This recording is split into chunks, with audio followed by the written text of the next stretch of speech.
se trompe. navuze ukuntu abaporoso bibeshya. Ils se trompent. abaribeshya. Les chrétiens même. abakristo Ils disent nous prions pour toi, pour ton baravuga problème. ngo turagusengera mwene data Tu penses qu'il prie pour toi? agusengera byahe? Lui-même, il a des problèmes et des problèmes. nawe afite ibibazo n'ibibazo. Il a manqué le temps de prier pour son nawe âme. ubwe ntabasha kwisengera ku giti cye. Tu penses qu'il aura le temps pour toi? wabangiza ukibeshya ko agusengera. Nous devons nous dire la vérité. reka tujye tubwizanya ukuri. Les gens se trompent. abantu baribeshya. Quand vous allez dire les choses de la honte que vous avez aux gens, iyo ugiye kubwira ikimwaro cyawe abandi bamwaye, vous leur donnez l'occasion de calomnier plus. ubahaye umwanya wo kuvuga. Et ils disent quoi? bo bavuga iki rero? Ah, il va voir. reka yumve. Ça devrait être comme ça. nuko byagomba Je kumera. connais cet homme. nari mbizi Je connais neza. cette femme-là. urabuze uyu mugabo. Tu vois comment il marchait comme ça? urabona ukuntu agenda Maintenant, il va bwenge. sentir. none reka yumve. Mais celui-là te rencontre demain. ejo mugahura. Il te dit non, nous sommes en train de prier pour toi pour ce problème. amasengesho atumereye nabi. Est-ce qu'il prie? Il ne prie pas. ntabwo basenga. Vous devez vous débarrasser des gens, vous cacher quand vous êtes dans la honte. wowe reka abantu uva ku bantu urekurana n'abantu ujya mu kimwaro wowe nacyo. Mais dans la honte, hanyuma muri icyo kimwaro là on est en relation avec aho ngaho l'Éternel. niho uhurira n'imana yawe. Dans la honte, là on communique avec aho Dieu. niho uvugana n'imana yawe. Dans la honte, on montre les soucis à Dieu. aho ngaho niho wongera gusubirana n'imana. Tu parles avec Dieu dans kuko la uvugana honte. n'imana Pour qu'il vienne changer ta honte. hanyuma ikaza igahindura icyo kimwaro.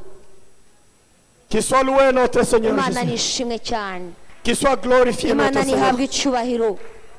Mais je ne vais pas te dire de ne pas parler ton problème à un serviteur à qui tu as confiance. Je ne dis pas ça. Tu peux le voir. ninkubuza kubwira aya magambo abantu abo ari bo bose, ntabwo nkubuza kubwira ikibazo cyawe byibura umukozi w'imana umwe wumva wisangaho mushobora gusangira uwo mutwaro. Peut-être tu peux faire ça. C'est birashoboka ibyo ngibyo yuko wasangiza ingorane zawe umuntu ukwikorera umutwaro ari umukozi w'imana. Ne conjugue pas ça partout. ariko kubibwira uwicaye ku ntebe ya mbere no kuwicaye ku ya kabiri n'iya gatatu oya.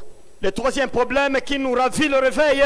ikindi cya gatatu gituma ububyutse butaba bwuzuye muri twebwe, Les yeux sur la montre. ni ugutinda ku gihe. Les yeux sur la montre. guhora ubara igihe. Mais Seigneur, tu tardes. Mana Mais waratinze. la honte finira quand? ubu si iki kimwaro Chacun te kizarangira dit, mais ryari? pasteur, vraiment, j'en ai assez. Mais ça dure longtemps, la honte. abantu bose baraza bakavuga ngo umukozi w'imana ndabirambiwe ndabihaze bimaze igihe kinini cyane. Ça dure longtemps. biratinze Le temps.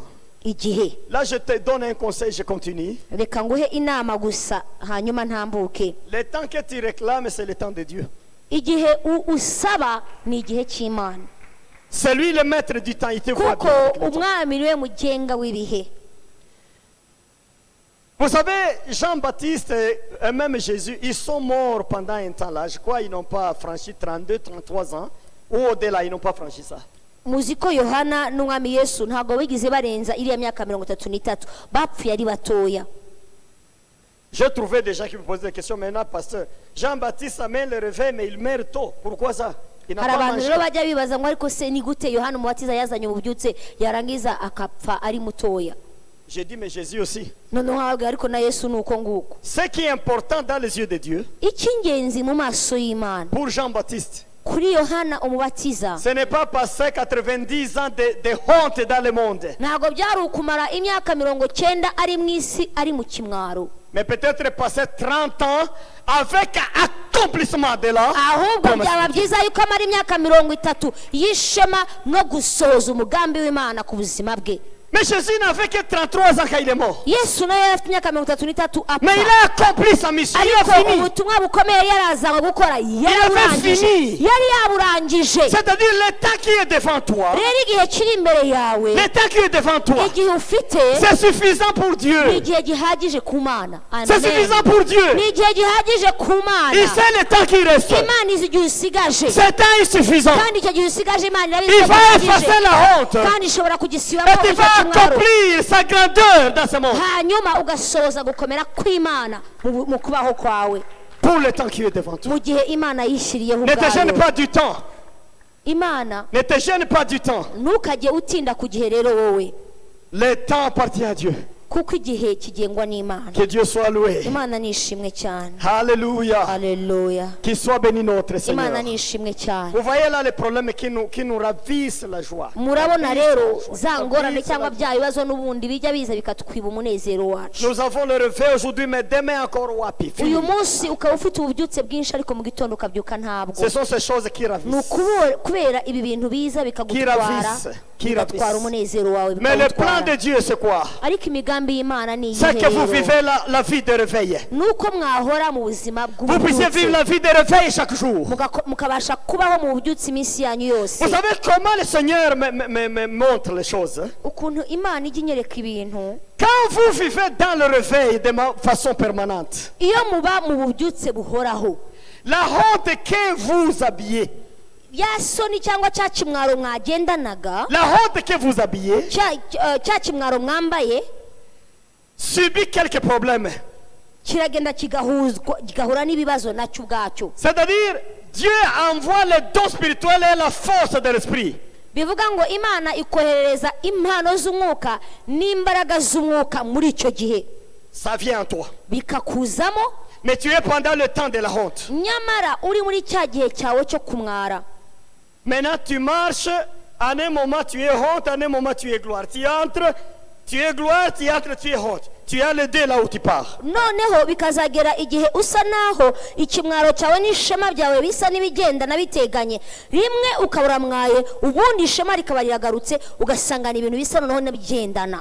C'est une expérience que vous pouvez comprendre ici. Ni ibintu abantu bamaze kubyumva ibyo turimo tuvuga babizi neza ku byo bintu bibaho. Laisse-moi expliquer ça avant d'aller à la fin de la prière. Reka nsobanurira ibi bintu mbere yuko nsoza dusenga. Tu peux être pauvre au point de ne pas manger. Ushobora kuba ukennye ku buryo ubura n'ibyo kurya. Une fois les 2 jours. Noneho ukajya urya rimwe mu minsi ibiri.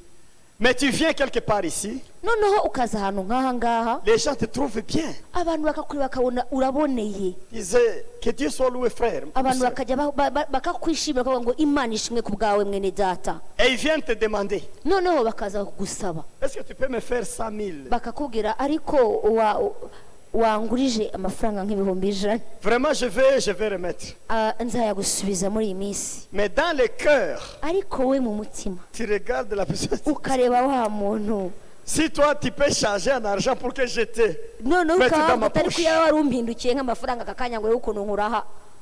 Tu es KO foutu. Urabizi ko nta na ya bus ufite. Mais quelqu'un vient te demander ça. Umuntu akaza kukuguza amafaranga ibihumbi 100. Vous savez ce qui se passe là? Aho biba byagenze bite rero? C'est-à-dire vous vous êtes caché. Nukuvuga ngo hari ahantu wamaze kwihisha. Vous êtes en communication avec Dieu. Kuko uri mu busabane n'Imana. Dieu envoie les dons spirituels en vous. Noneho Imana ikagusukamo impano zayo z'umwuka. C'est comme la lumière. Bikaza bikakubera umucyo. Bikaza bikagukoraho. Ça te donne un peu de gloire. Bikagusiga icyubahiro. Les gens de ce monde, noneho abandi bafite amaso y'isi, ils ne verront plus la honte comme c'était avant. Ntibabashe kubona kwa kumwara kwa uko kwari kuri imbere. Ils verront la lumière de ce don, de ce matériel de Dieu en toi. Wa mucyo uri muri wewe ukabamurikira bakabona uwo mucyo uri muri wewe. Alors ils pensent que c'est l'argent. Noneho bakabona warasubijwe. Ils viennent demander. Bakabona amafaranga ufite bakaza kuyagusaba. C'est ce qui se passe. Nuko bijya bigenda. Vous allez prendre un habit. Noneho ugafata umwambaro de 5 000 francs. Waguze ibihumbi 5,000. Vous mettez ça. Ukawambara. Mais les gens riches noneho abantu bakize ont tendance à se demander mais où se vendent les habits comme ça? Bakajya koza ariko ubundi ibintu wambara ubivana he? Mais est-ce que c'est le corps qui prend l'habit ou c'est l'habit qui prend le corps? None se n'umwambaro wambara umwenda cyangwa wambara umubiri cyangwa n'umubiri wambara umwambaro? Cet habit est habillé par un corps dans la honte. Uwo mwambaro uri ku mubiri uri mu isoni cyangwa cyaro. La grâce de Dieu. Ariko noneho ubuntu bw'Imana. Alléluia. La grâce de Dieu. Ubuntu bw'Imana. Ça donne même la bonne couleur de l'habit. Buraza umwenda wacitse bukabuhirangi byiza. Ça te donne même la bonne teinture. Bukaguha isura isa neza. Et tu marches dans le pourtant tu es encore dans des problèmes. Tu es encore dans des problèmes. Les enfants de Dieu, écoute-moi. Écoutez-moi. Chacun qui est enfant de Dieu, prêtez deux oreilles. Dieu n'est pas content imana ntijya inezerwa Il na n'est pas rimwe content. ntinezerwa Quelqu'un qui a la foi inférieure à toi ko umuntu ufite ukwizera kuri munsi de y'ukwawe connaître ta honte, akunyuzamo ijisho il n'est pas content. ntabwo imana ijya ibyemera.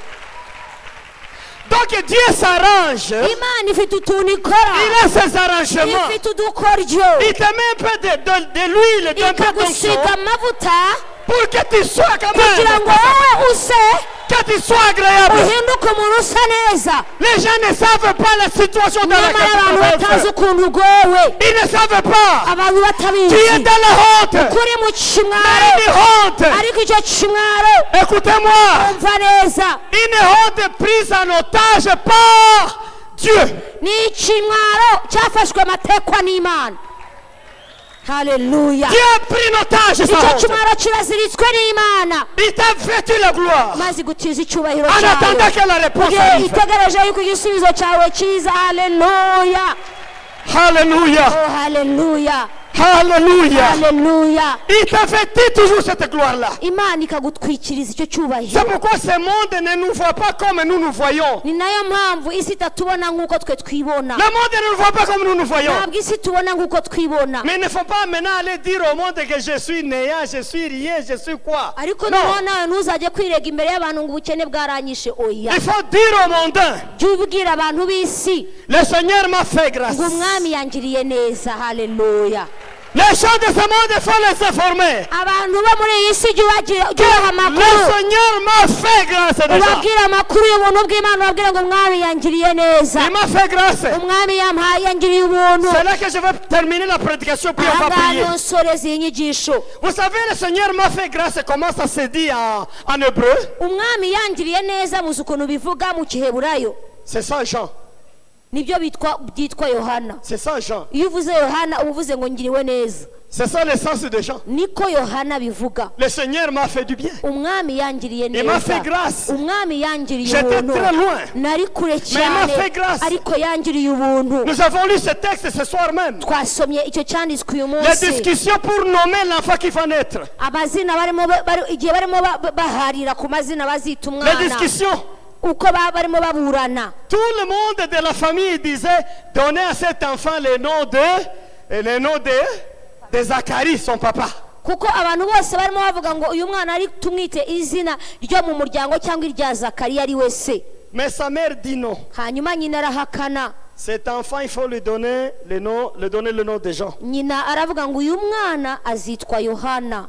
Les gens de la famille n'étaient pas d'accord. abantu bo mu muryango barabyanga. Suivez-moi, bien-aimés. unkurikire mukundwa. Ils n'étaient pas d'accord. Pourquoi? kuki batemeraga ko yitwa gutyo? Pourquoi les gens de famille ont refusé le nom de kuki Jean? abantu bo mu muryango banze yuko ahabwa iryo zina? Ils ont avancé un argument. hari icyo bazanye nk'urwitwazo. Dans notre famille, baravuze ngo mu muryango wacu on n'a jamais eu ce nom. ntabwo twigeze twitwa iryo zina. On n'a jamais eu des gens dans notre izina famille. nk'iryo ngiryo ry'ubuntu ntirihaba. Pour dire quoi? bishatse kuvuga ngo Nous iki? sommes condamnés à vivre turi dans la honte abantu toujours. bashyiriweho kuba mu kimwaro. Nous serons toujours dans la honte. tuzahora mu kimwaro. Il n'y a pas de gens dans notre nta vie. muntu witwa umuntu iwacu. Est-ce que vous captez ce sens muri bien? kumva ayo mazina? Dans notre famille, on n'a jamais eu de mu gens. buzima iwacu twitwa amagorwa On n'a jamais eu ntitwitwa de gens dans nta notre zina famille. rimeze gutyo rihaba. Ne donnez pas ce nom à cet iryo enfant. zina ntimurihe uyu mwana. Vous comprenez? muri kumva ibintu yashaka kuvuga. Mais Elisabeth dit non. elizabeth arahakana ati hoya. Même si Zacharie ne parle pas, nubwo zekariya atabasha nous kuvuga allons le contacter. turagenda tumubwire araducira Nous contactons amarenga. Zakariya. araducira amarenga tubwire. Zacharie, zakariya we on va l'appeler comment? tuzamwita gutya. Celui-ci. tuzamwita Zacharie dit, zakariya aravuga ati muzane ibintu mbandikire. quand on a amené Zacharie à écrire, bazanye urupapuro arabandikira. son nom c'est uyu Jean. mwana yitwa yohana. C'est-à-dire Dieu m'a fait. bishatse kuvuga ngo ngiriwe ubuntu. Quand il a terminé ce nom, akibivuga quand il termine à prononcer, akibivuga gusa la bouche, akanwa kagahita gafunguka. il commence à parler. haleluya. Il commence à parler. yahise agirirwa ubuntu nawe Il devient prophète. ahita ahinduka umuhanuzi. Il dit je commence à parler. tangira kuvuga. L'enfant c'est Jean. aravuga ngo umwana ni yohana. Cet enfant sera grand. uyu mwana azaba mukuru. Il va précéder le Messie. uyu mugabo azabanziriza ayo mesiya. Il amène une grande gloire dans kuko notre azanye famille. icyubahiro gikomeye ku muryango wacu. Le Seigneur se rappelé de nous. kuko umwami aratwibutse. Le Seigneur s'est rappelé de nous. umwami aratwibutse. Cet enfant, c'est la joie. uyu mwana ni ibyishimo Cet enfant, byanjye. c'est la joie de Dieu. uyu mwana ni ibyirato by'imana. Vous comprenez le sens de l'échange. mwumvise icyo Yohana bivuga. Donc, dans la famille, mu muryango une nouvelle bénédiction frappe sur la porte. hari haje undi mugisha wakomangaga. Vous savez, je faisais mes prières. igihe nasengaga J'ai dit, Seigneur Jésus, nabwiye umwami, il y a beaucoup de gens qui pleurent ndamubwira ngo hari abantu benshi barimo à cause de barira la honte qu'ils traversent. kubera ikimwaro cy'ubuzima J'aimerais bwabo, que tu frappes dans leur porte ce ariko soir. ndifuza yuko wakomangiriye Que tu puisses umugoroba entrer dans leur maison. ubinjire mu buzima bwabo Comme tu mwami, es entré dans la maison de Zacharie. uko winjiye mu nzu ya Zakariya Ils ont eu un nouveau nom. hakaba izina rishyashya, Ils ont eu le nouveau nom. hakakira izina Qui rishyashya veut dire le Seigneur me fait grâce. rishatse kuvuga ngo Uwiteka ngiriye ubuntu. Tu dois faire grâce aujourd'hui aux gens. reka data abantu bawe bagirire ubuntu nawe Le uyu Seigneur mugoroba. doit nous faire grâce aujourd'hui. umwami akwiriye kutugirira ubuntu uyu Il doit mugoroba, nous faire grâce. atugirire ubuntu uyu Le mugoroba, Seigneur doit nous faire umwami grâce. atugirire ubuntu C'est une nouveauté qui entre dans la famille. kubera ko ni igisha cyinjiye mu Donc muryango. désormais la grâce de Dieu entre dans la famille. uhereye none ubuntu bwinjiye muri uwo muryango. Désormais la grâce de Dieu entre dans la honte. uhereye none ubuntu bw'Imana bwinjiye ahari ikimwaro. Désormais la grâce de Dieu frappe sur la porte. Et uhereye entre. none ahari ikimwaro ubuntu burimo burakomanga. Que la Hallelujah. grâce de Dieu entre dans ta vie aujourd'hui. ubuntu bw'Imana bwinjire mu buzima bwawe uyu munsi. Que la grâce du Seigneur frappe dans ton corps ubuntu aujourd'hui. bw'Imana bwinjire mu mubiri wawe uyu munsi. Que la grâce de Dieu frappe dans ton cœur aujourd'hui. ubuntu bw'Imana bwinjire mu mutima wawe uyu munsi. Et que la honte change. ikimwaro gihinduke. Que la honte change. ikimwaro gihinduke. Que la grâce de Dieu arrive. ubuntu bw'Imana bwinjire. Que la grâce de Dieu arrive. ubuntu bw'Imana bwinjire. La honte change. ikimwaro kiragenda. La honte change. ikimwaro kirahunga. La honte change. ikimwaro kiragenda. Quand la grâce arrive, iyo ubuntu buhageze. la honte change. iyo ubuntu buhageze. La honte change. ikimwaro kiravaho. La honte change. ikimwaro kivaho. La honte change. ikimwaro La kivaho. grâce de Dieu. ubuntu bw'Imana. La grâce de Dieu. ubuntu bw'Imana. Le Seigneur m'a fait grâce. umwami angiriye ubuntu. C'est ça notre prière aujourd'hui. iryo jambo ryacu ry'uyu Pour les mugoroba minutes qui restent. dusengera amakuru aka kanya Oh, nous allons dire le Seigneur m'a fait grâce. tugiye kuvuga ngo umwami angiriye neza. Le Seigneur m'a fait umwami grâce. angiriye neza. Le Seigneur m'a fait umwami grâce. angiriye Le neza. Seigneur m'a fait umwami grâce. angiriye Le neza. Seigneur m'a fait grâce. umwami angiriye Il s'est neza. rappelé de moi. umwami aranyibutse. J'étais dans la honte. nari mu kimwaro. J'étais dans la honte. nari mu isoni. J'étais dans la honte. nari mu Mais le kimwaro. Seigneur m'a fait ariko grâce. umwami angiriye Le neza. Seigneur m'a fait grâce. umwami angiriye neza. Alléluia. Nous commençons la prière. reka dusenge. Nous commençons la prière. reka dusenge. Ouvre ton cœur. fungura Ouvre umutima ton wawe. cœur. fungura umutima wawe. Tu vas parler avec le Seigneur. ubwire Imana yawe. En disant, Seigneur, tu me fais grâce aujourd'hui. uvuge ngo mwami ndagushimye umpaye ubuntu Ce uyu que j'ai mugoroba. comme honte, ibyari ikimwaro cyanjye. prenez ça en otage. wowe bifata ubinyege Et ubinyege. puis que tu me fais grâce aujourd'hui. Mana kuko ungiriye ubuntu uyu Tu me mugoroba. fais grâce. ungiriye ubuntu uyu Ouvre mugoroba. la bouche et parle. bumbura akanwa kawe maze Ouvre la usenge. bouche et parle. bumbura akanwa kawe maze Ouvre la bouche usenge. et parle. bumbura akanwa kawe maze Parle usenge. comme Zacharie a parlé. vuga. Parle comme Zacharie a parlé. vuga nk'uko Zakariya yavuze. Parle comme Zacharie a vuga parlé. nk'uko Zakariya yavuze. Parle comme Zacharie a vuga parlé. nk'uko Zakariya yavuze. Comme parle. vuga. Comme Zacharie. vuga nk'uko Zakariya Parle yavuze. comme Zacharie a vuga nka parlé. Zakariya. Parle comme Zacharie a vuga nka parlé. Zakariya. La grâce de Dieu. ubuntu bw'Imana. Le Seigneur m'a fait grâce. umwami yangiriye Le ubuntu. Seigneur m'a fait umwami grâce. yangiriye Le neza. Seigneur m'a fait grâce. umwami yangiriye Le neza. Seigneur m'a fait grâce. umwami yangiriye Le neza. Seigneur m'a fait umwami grâce. yangiriye neza. Le Seigneur m'a fait umwami grâce. yangiriye neza. Alléluia. haleluya. Le Seigneur m'a fait grâce. umwami yangiriye neza. Que la grâce te touche. ubuntu bwukoreho. Que la grâce te touche. ubuntu bw'Imana bugukoreho. Que la grâce te touche. ubuntu bw'Imana Que la bugukoreho. grâce te touche. ubuntu bw'Imana Que la bugukoreho. grâce te touche. ubuntu bw'Imana Que la bugukoreho. grâce te touche. ubuntu bw'Imana Que la bugukoreho. grâce te touche. ubuntu bw'Imana Que la bugukoreho. grâce te touche. ubuntu bw'Imana Que la bugukoreho. grâce te ubuntu touche. bw'Imana Que bugukoreho. la grâce te touche. ubuntu bw'Imana Que la bugukoreho. grâce te touche. ubuntu bw'Imana Que la bugukoreho. grâce te touche. ubuntu bw'Imana bugukoreho. Honte. Ta grâce me touche. Toi la honte. wasoniwe Toi la honte. wacimwarowe Toi la honte. wacimwarowe Au nom de Jésus. mu izina rya yesu Au nom de Jésus. mu izina rya yesu Au nom de Jésus. mu izina rya yesu Au nom de Jésus. mu izina rya Au yesu nom de Jésus. mu izina rya Au yesu nom de Jésus. mu izina rya yesu Au nom de Jésus. mu izina rya Au yesu nom de Jésus. mu izina rya yesu Jésus te prend en otage. yesu aragufashe Jésus te prend en yesu otage. arakuboshe Jésus te prend en otage. yesu nakubohe Jésus te prend en yesu otage. nakubohe Jésus te prend en yesu otage. nakubohe Jésus te prend en otage. yesu nakubohe Jésus te prend en yesu otage. nakubohe Jésus te prend en otage. yesu nakubohe Jésus te prend en yesu otage. nakubohe Glory saparagara baba bari sete close. Tekere baba sata Ikari Lord. Ikakara baba ri sete Lord. Mandere bo shatara baba Ikari Lord. Isari gotara. Imandere ba shatara baba Ikinai Lord. Iseknai lumari toda Ramandere bo baba. shekere baba yindere bo satara Itani site Lord. Paragara Ramandere bo baba. satara baba shendere bo satara bo sha Ramande kere baba Toi honte. Wachingarowe Toi honte. Wachingarowe Toi honte. Wachingarowe Toi honte. Wachingarowe Toi honte. Wachingarowe Je te lis au nom de Jésus. Ndakuboha mu izina rya Je Yesu te lis au nom de Jésus. Ndakuboha mu izina rya Je te Yesu lis au nom de Jésus. Ndakuboha mu Je izina te rya lis au Yesu nom de Jésus. Ndakuboha mu Je izina te rya lis au Yesu nom de Jésus. Ndakuboha mu Je izina te rya lis au Yesu nom de Jésus. Ndakuboha mu Je izina te rya lis au Yesu nom de Jésus. Ndakuboha mu izina Je te rya lis au Yesu nom de Jésus. Ndakuboha mu izina rya Je Yesu te lis au nom de Ndakuboha Jésus. mu izina rya Yesu Au nom de Jésus Tout-Puissant. izina rya Yesu Kristo Au nom de Jésus Tout-Puissant. Ndakuboha Au wacimwarowe nom de Jésus Ndakuboha Tout-Puissant. wacimwarowe Au nom de Jésus izina Tout-Puissant. rya Yesu Kristo Au nom de Jésus Tout-Puissant. Ndakuboha mu izina Au rya nom de Yesu Jésus Tout-Puissant. Ndakuboha Au wacimwarowe nom de Jésus Tout-Puissant. Au nom de Jésus Tout-Puissant. mu izina rya Yesu Kristo Au nom de Jésus mu izina Tout-Puissant. rya Yesu Kristo komeye ndakuboha Amen. amen Il y a des familles ici, hari imiryango iri hano là où ils n'ont jamais vu, d'autre chose, seulement la honte.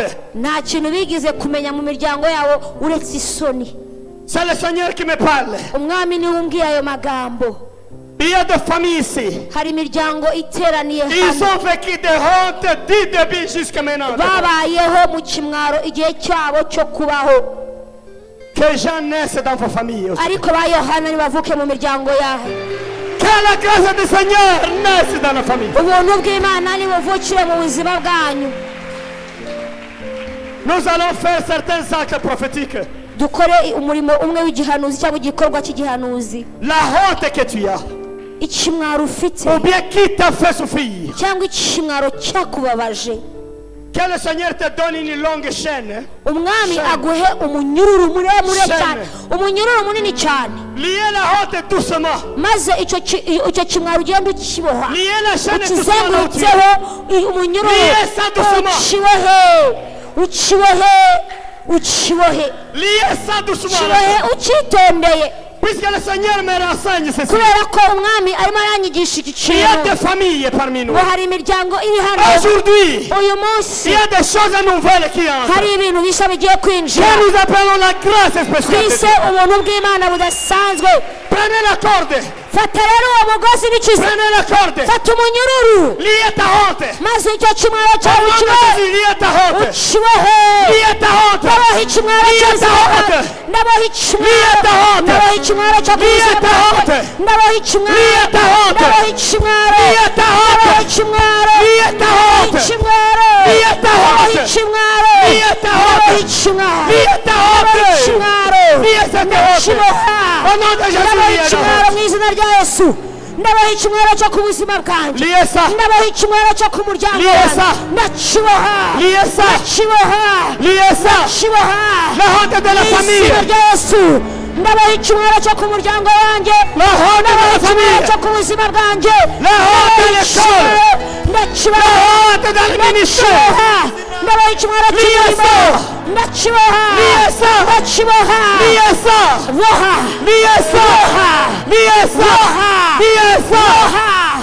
boha boha icyo kimwaro Nous allons jeter ça dans le feu. reka tukijugunye mu muriro. Nous jetons ça dans le feu. Turaboha icyo kimwaro kitujyane mu muriro. Au nom de Jésus, nous Izina jetons rya dans le Yesu feu. jugunya mu muriro. Au nom de Jésus, nous jetons dans le feu. Tukujugunya mu muriro w'Imana. Au nom de Jésus, nous Tukujugunya jetons mu dans muriro le feu. w'Imana. Tukujugunya mu muriro Au nom w'Imana. de Jésus, nous jetons Izina dans le rya Yesu feu. Kristo ujwebwe Au nom umuriro. de Jésus, nous jetons dans Izina le rya feu. Yesu jugunywe mu muriro. Dans le feu. Mu muriro Au w'akazi. nom de Jésus, dans le feu. Umuriro w'akamazuku. Au nom de Jésus, dans Izina le rya feu. Yesu niyo tugutaye. Au nom de Jésus, nous jetons Tugutaye dans mu le izina feu. rya Yesu. Au nom de Jésus, nous jetons dans Izina le rya feu. Yesu. Au nom de Jésus, nous Izina jetons rya dans Yesu le niyo feu. tukujugunye. Dans le feu. Mu muriro. Dans le feu. Mu muriro. Dans le feu. Mu muriro. Éternel, Uwiteka merci beaucoup. urakoze cyane. Jésus, merci. Yesu urakoze cyane. Jésus, merci. Yesu turagushimye. Jésus, merci. Yesu turagushimye. Merci pour ta grâce. Urakoze kubw'ubuntu tugiriye. Merci pour ta gloire. Urakoze kubw'icyubahiro cyawe. Oh, merci pour l'onction que tu me donnes. Urakoze kubw'amavuta data. Merci pour l'onction que tu me donnes. Urakoze kubw'amavuta uduhaye Mana. Merci pour l'onction que tu me donnes. Urakoze kubw'amavuta uduhaye Mana. Merci pour la victoire que tu me donnes. Urakoze kubw'intsinzi uduhaye Mana. Merci pour que tu effaces ma honte. Urakoze kugukuyeho ikimwaro cyacu Mana. Merci pour que tu effaces ma honte. Urakoze kugusibanganyije ikimwaro cyacu Mana. Merci pour que tu effaces ma honte. Urakoze kugusibanganyije ikimwaro cyacu. Je dis comme Zacharie a dit. Je répète les paroles de Zacharie. Ndavuga amagambo Zakariya yavuze. Je répète les paroles d'Elisabeth. Subiyemo amagambo Elizabeth yavuze. Le Seigneur a effacé ma honte. Umwami yakuyeho ikimwaro Le cyanjye. Seigneur a effacé ma honte. Umwami yankuyeho ikimwaro. Le Seigneur a effacé ma Umwami honte. yankuyeho ikimwaro. Le Seigneur a effacé ma honte. Umwami yankuyeho ikimwaro. Le Seigneur a effacé ma honte. Umwami yankuyeho ikimwaro. Le Seigneur a effacé ma honte. Umwami yankuyeho ikimwaro. Le Seigneur a effacé ma honte. Umwami yankuyeho ikimwaro. Le Seigneur a effacé ma honte. Umwami yankuyeho ikimwaro. Le Seigneur a effacé ma honte. Umwami ankuyeho ikimwaro. Le Seigneur a effacé ma honte. Umwami ankuyeho ikimwaro. Le Seigneur a effacé ma honte. Umwami ankuyeho ikimwaro. Le Seigneur a effacé ma honte. Umwami ankuyeho ikimwaro. Le Seigneur a effacé ma honte. Umwami ankuyeho ikimwaro. Le Seigneur a effacé ma honte. Umwami ankuyeho ikimwaro. Le Seigneur a effacé ma Umwami honte. ankuyeho ikimwaro. Le Seigneur a effacé ma honte. Umwami ankuyeho ikimwaro. Alléluia. Haleluya. Alléluia. Haleluya. Alléluia. Haleluya. Le Seigneur a effacé ta honte. Umwami avanyeho ikimwaro cyawe. Le Seigneur a effacé ta honte. Umwami yakuyeho ikimwaro cyawe. Le Seigneur a effacé ta honte. Umwami yakuyeho ikimwaro cyawe. Le Seigneur a effacé ta honte. Umwami akuyeho ikimwaro Le cyawe. Seigneur a effacé ta honte. Akuyeho ikimwaro Le Seigneur cyawe. a effacé ta honte. Umwami akuyeho ikimwaro cyawe. Le Seigneur a effacé ta honte. Umwami akuyeho ikimwaro. Alléluia. Haleluya. Le Seigneur a effacé ta honte. Umwami yakuyeho ikimwaro. Ayez la foi dans le Seigneur. Kandi wizere Imana. Il a effacé ta honte. Umwami yagisibanganyije. Le Seigneur a effacé ta honte. Umwami yavanyeho ikimwaro. Il a effacé ta honte. Yakuyeho ikimwaro Le cyawe. Seigneur a effacé ta honte. Umwami yakuyeho ikimwaro. Je te disais cela toujours. Nkora kubivuga kenshi. C'est ici où tu seras lavé, c'est ici à l'église. Narabivuze yuko ikimwaro cyawe kizakuviraho mu nzu y'Imana. Il y Ikimwaro a ce cyawe que le Seigneur fait pour toi. kuko hari icyo umwami yagukoreye. Il y a ce que le Seigneur fait pour toi. Hari ikintu Imana igukoreye.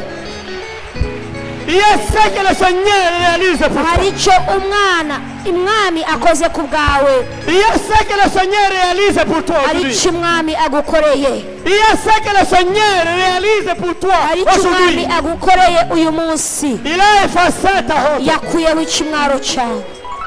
Alléluia. Haleluya. Alléluia. Haleluya. Alléluia. Haleluya. Tu crois ce que je te dis? Ese urizeye? Il a effacé ta honte. Yasibye ikimwaro.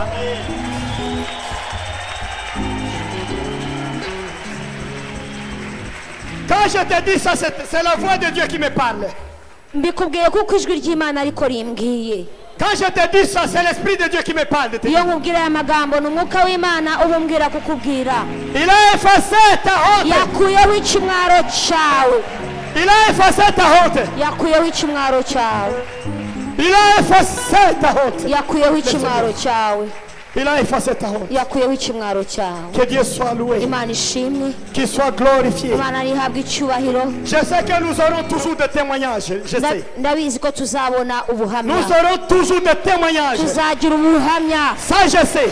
Ibyo ndabizi, Nous aurons toujours des témoignages. tuzagira ubuhamya, Nous en aurons. tuzagira ubuhamya, Nous aurons toujours des témoignages. tuzagira ubuhamya. De la honte qui part. Ikimwaro kigiye. Alléluia. Haleluya, Alléluia. haleluya, Alléluia. haleluya, Alléluia. haleluya. S'il y a des malades au milieu de nous, Niba harimo abarwayi muri twebwe, levez les mains. uzamura ibiganza Si tu byanyu. as amené le mouchoir pour le malade que tu as, mettez ça en l'air. Niba kandi hari umurwayi wizereye ukaba ufite agatambaro k'isuku wamukoreye, Mettez ça en wamufasha, l'air. kazamure, C'est le moment de Dieu, les quelques minutes que nous kuko avons. ni akanya gato Imana iduhaye. Alléluia. Haleluya. La puissance de la guérison. Imbaraga zo gukiza indwara, La puissance de la guérison. imbaraga zo gukiza indwara. Oh éternel, Uwiteka Mana, Jésus-Christ, Yesu Kristo, le maître guérisseur, c'est toi. umwami ukiza ni wowe Le Mana, sauveur médecin, c'est toi. kandi Seigneur. ukiza indwara zacu ni wowe Mana. La puissance de la guérison. Imbaraga zo gukira indwara Mana, La puissance de la guérison. imbaraga zo gukiza uburwayi bwose Mana. Touche la main. Kora ku biganza byacu, Touche ce mouchoir. kora muri utu dutambaro dufite, Que le miracle se suive avec tes maze protégeants. ibitangaza bibeho ku bw'abana bawe Que ton bizeye, peuple expérimente tes miracles. kugira ngo haze kubaho ibitangaza Mwami, Avec la main qui est levée. ku bw'ikiganza kizamuye imbere yawe Mana. Nous déclarons la fin de ces attaques de diabète. Twatuye ko ntakongera guterwa na diyabete Au nom de mu Jésus-Christ. izina rya Yesu Kristo. Nous détruisons la puissance des cancers. Tuje gusenya imbaraga zose za kanseri Au nom de Jésus. mu izina rya Au nom Yesu, de Jésus. mu izina rya Au nom Yesu, de Jésus. mu izina Au rya nom de Yesu, Jésus. mu Au izina nom rya de Yesu, Jésus. mu Au izina nom rya de Yesu, Jésus. mu izina Au nom rya de Yesu, Jésus-Christ. mu izina rya Yesu. Les malades qui sont dans les morgues. Les morts qui sont dans les morgues. Abapfuye bageze mu buruhukiro, Les malades dans les soins intensifs. abarwayi bari mu bitaro by'indembe, Nous proclamons la guérison. turamamaza gukira kwabo, Nous proclamons la guérison. kuzuka, turatura no Au nom gukira de Jésus-Christ. mu izina rya Yesu Kristo, Au nom de mu Jésus-Christ. izina rya Yesu Kristo, Au nom de mu Jésus-Christ. izina rya Yesu Kristo, Au nom de mu Jésus-Christ. izina rya Yesu Kristo. Jésus de Nazareth. Yesu rekukize, Jésus de l'Ancien Testament. Yesu w'i Nazareti, Yesu, Jésus du Nouveau Testament. Yesu isezerano rya kera n'irishya, Jésus de l'Église. Yesu w'itorero ryawe. Nous proclamons la guérison au nom de Jésus. Twamamaje gukira kw'indwara mu izina rya Nous Yesu, proclamons la résurrection des morts au nom de twamamaje Jésus. kuzuka kw'abapfuye mu izina rya Yesu, Au nom de mu Jésus-Christ. izina rya Yesu Kristo. Alléluia. Haleluya, Alléluia. haleluya, Alléluia. haleluya, Alléluia. haleluya. Merci pour la guérison, Seigneur. Urakoze Mwami kubwo kudukiza, Merci pour la guérison, Père. urakoze Mwami kubwo gukiza indwara Merci pour la z'abarwayi, guérison. urakoze kubwo kudukiza Pour Mwami, les gens qui sont ici. urakoze kubw'abantu bari hano, Pour les gens qui sont dans les hôpitaux. urakoze kubw'abantu bari kwa muganga, Pour les gens qui sont à la maison. urakoze kubw'abantu bari mu ngo Merci zabo, pour la guérison. urakoze kubwo gukiza Au indwara. nom de Jésus, merci pour la Mu guérison. izina rya Yesu turagushimiye. Alléluia. Haleluya, Alléluia. haleluya. Si tu as amené le mouchoir là, Iyo mushwari ufite, tu vas mettre sur le malade là où il est. ugende wowe uyirambike ku wawe urwaye S'il est à wizerere. l'hôpital, il faut mettre sur lui. Niba ari kwa muganga uyimushyireho, Amenez et mettez sur lui. uyijyane hanyuma uyimushyireho, Il va retrouver la vie. hanyuma yongere abe muzima. Pour toi-même, Nawe ku bwawe, pour toi-même, ku bwawe, le Seigneur, il est ici avec nous. umwami abanye nawe hano Il te fait grâce aujourd'hui. kandi akugiriye neza uyu munsi. Alléluia. Haleluya, Alléluia. haleluya, Alléluia. haleluya, Alléluia. haleluya, Alléluia. haleluya, Alléluia. haleluya. Tu ne mourras pas de cette maladie-là. Ubwo burwayi ntabwo ari ubwo kukwica, Non. oya, Puisque nous attaquons cette maladie-là. kubera ko ubwo burwayi twabuteye twabufashe miri. Oui, Eh, c'est comme ça. niko bimeze Nous avons étouffé cette maladie. twamaze gufata mpiri izo mbaraga Tu z'uburwayi ne mourras pas de bwagutera cette maladie. iyo ndwara si iyo kukwica Je te le rassure. ibyo Tu ne mourras pas de nabikwemeje cette- niko biri Tu ne mourras pas de cette maladie. iyo ndwara ntabwo ari iyo kukwica Celui qui est à l'hôpital là, naho uri kwa muganga il va revenir. azataha Il ne mourra pas de cette maladie. ntabwo azicwa n'iyo ndwara Ça te dit Hallelujah. ceci. ibyo nkubwira ni ukuri Toi avec le malade à l'hôpital, wowe n'abarwayi kwa muganga quand il va revenir à la maison, nagaruka muhira des soins intensifs à la maison, avuye mu bitaro by'indembe agarutse muhira il faut nous demander le micro pour dire ça. au uzaze peuple. wowe wake mikoro kugira ngo uhamirize ubwiza bw'imana Il faut faire ça. uzabikore Il faut faire ça. uzabikore Il faut faire ça. uzabikore C'est pour la gloire de notre Dieu ni kubw'icyubahiro cy'imana qui yawe marche au milieu de nous. imana igendera muri twebwe Que Dieu soit loué. imana ishimwe cyane Alléluia. Hallelujah. Alléluia. Hallelujah. Vous savez que j'ai difficile de déposer le micro, je ne sais pas pourquoi. byangoye ndumva kurekura mikoro byangoye Je sens la lourdeur de laisser le micro. ndumva bindemereye cyane kureka mikoro Mais c'est pour te proclamer toujours la victoire que nous avons. ariko icyo nshaka kukubwira ni kwamamaza intsinzi twahawe haleluya C'est comme ça que le Seigneur nous utilise. kuko uko niko imana idukoresha C'est comme ça qu'il nous utilise. niko imana idukoresha Et je sais que sa force est là et te touche même au moment où je parle. kandi ndabizi ko imbaraga z'imana ziri hano Je zirimo sais que zirakora tu es ku bantu. touché par ndabizi ko imbaraga la z'imana puissance de Dieu, ça je kuko sais. imbaraga z'imana zirimo ziragukoraho Je sais que tu es touché ndabizi ko par la imbaraga puissance z'imana de Dieu. zagukoze. imbaraga C'est z'imana Dieu qui a zagukoze. appelé les gens imana dans son yahamagaye abantu. ministère imana yahamagaye irimo irakora et umurimo qui fait wayo tomber tes chaînes. kandi ije kugusha iminyururu yawe Oui, nibyo qui n'a pris de chaînes au nom de Jésus-Christ. iminyururu ntayo ikikuriho mu izina rya yesu Alléluia. haleluya Oh, Alléluia. haleluya oh haleluya Amen. amen Amen. amen Amen. amen C'est le dimanche passé que le Seigneur m'a parlé. ku cyumweru gishize imana yaramvugishije Il m'a parlé de la honte. imana imbwira ku kimwaro Il m'a donné le mandat. imana impa Il m'a donné ubutumwa cette semaine. impa aka kazi k'iki cyumweru Il m'a dit, toi tu prêches. irambwira ngo uzagende ubwirize Et puis tu fais les paroles prophétiques à mon peuple. hanyuma urekura ijambo ry'ubuhanuzi ku bwoko buzaba C'est ça que bwaje je suis en train de ibyo faire. rero nibyo nakoze C'est ça que je suis en train de faire. ibyo nibyo nakoze C'est ça que je suis en train de proclamer. ndimo ndavuga ndimo ndamamaza C'est ça que je proclame. nibyo ndimo ndatura J'ai proclamé. nabyatuye Tes chaînes étaient liées. kuko iminyururu yari iboshye Ta ahantu, honte était liée. kuko ibiyaya yaguye Ta honte était liée. ikimwaro cyawe Et nous cyareshwe avons jeté ça dans le kandi feu. cyatakajwe mu muri cyatawe mu muriro C'est ça que je proclame, n'est-ce pas? ibyo nibyo namamaje C'est ça que je proclame. ibyo nibyo namamaje Ta honte a été liée. ikimwaro cyawe cyaboshwe Alléluia. haleluya Alléluia. Alléluia. haleluya Oui, Seigneur, nous faisons ta volonté. yego data twakoze Nous ugushaka faisons ta kwawe volonté. twakoze ugushaka J'ai kwawe proclamé à ce peuple ce soir nabibwiye ubwoko bwawe uyu que mugoroba la honte était liée. vuga ko ikimwaro Évidemment, cyaboshwe la honte était kandi liée. niko kuri ikimwaro Puisque tu ne me cyaboshwe trompes jamais. kuko utajya umbeshya Tu mwami ne me wanjye trompes jamais. mwami ntabwo Tu ujya ne m'as umbeshya jamais trompé. ntabwo wigeze Tu umbeshya ne m'as jamais trompé. wigeze Tu umbeshya n'as jamais trompé l'église. ntabwo wigeze ubeshya Tu n'as itorero jamais trompé tes enfants. ntabwo wigeze ubeshya Quand tu dis c'est la abana bawe vérité. ibyo uvuga ni ukuri Quand tu proclames c'est la iyo vérité. wamamaje niko kuri C'est la vérité quand ni tu ukuri proclames. mwami Alléluia. haleluya Nous voulons maintenant quitter la salle, Seigneur. tugiye kuva hano mwami Nous acclamons Théophée. komeye amashyi menshi Au cyane nom de Jésus. kubw'imirimo ikomeye yawe mu izina rya yesu Au nom de mu Jésus. izina rya yesu Nous proclamons. twamamaje gukomera kwawe acclamons très haut. tugukomeye amashyi menshi Nous acclamons très tugukomeye haut. amashyi mwami Nous acclamons le roi des rois. Nous acclamons la victoire. Nous acclamons la délivrance. Nous acclamons la délivrance. Nous acclamons la délivrance. Nous acclamons la guérison. Nous acclamons la guérison. Nous acclamons la guérison de Jésus. Amen. Amen. Que le Seigneur vous bénisse. umwami Imana Que le abahe Seigneur vous umugisha. bénisse. umwami abahe umugisha Que le Seigneur vous bénisse. umwami abahe umugisha Allez dans la paix du Seigneur. mugende mu mahoro y'umwami umusozi waku